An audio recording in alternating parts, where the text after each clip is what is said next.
មានរឿងនៅក្នុងចិត្តច្រើនណាស់ចង់និយាយចេញខ្លងឲ្យបា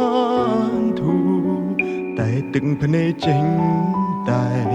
ស្រងហោគិតយូរម្នាក់ឯងឡើយចង់ឈួតហើយគ្មានអ្នកខលពីទុករបស់ខ្ញុំទេ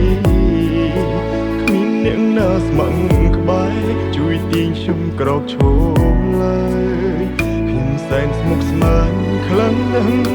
ចង់ស្ទែខួរស្លាប់ទៅហើយចង់ទាញពេលឲ្យត្រឡប់ទៅជាកុមារអាយុកាន់តែច្រើនសម្ពាធកាន់តែធំ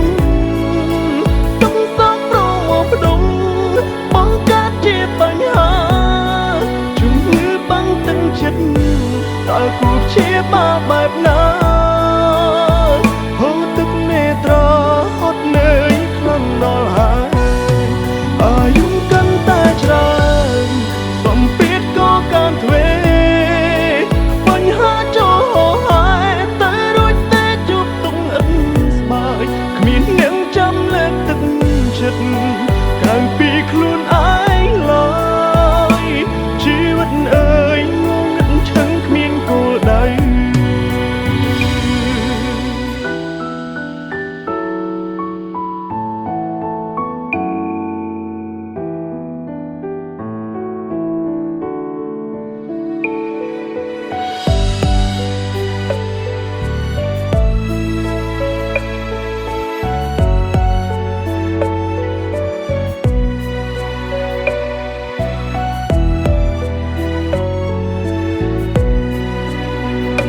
ខលពីទុករបស់ខ្ញុំទេគ្មានអ្នកណាស្ម័គ្រក្បែរជួយទាញខ្ញុំក្រោកឈរឡើយខ្ញុំសែនស្មុគស្មាញខ្លាំងណាស់ចង់ស្ទែខួរស្លាប់ទៅហើយចង់ទាញពេលឲ្យត្រឡប់ទៅជាកុមារអាយុកាន់តែច្រើនសម្ពាធកាន់តែធំ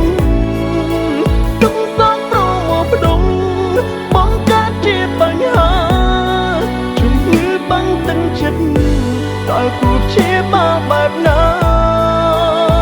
ហូរទឹកនេត្រាហត់នឿយខ្លាំងដល់ហើយអាយុកាន់តែច្រើនសម្ពាធក៏កាន់ទ្វេបញ្ហាចូលហើយតែរួចតែជួបទុំអិនស្បើយគ្មានអ្នកចាំលើកទឹកចិត្តក្រៅពីខ្លួនឯងឡើយជីវិតអើយចាំលើកទឹកចិត្តក្រៅពីខ្លួនឯងឡើយជីវិតអើយងងឹតឈឹងគ្មានគោលដៅ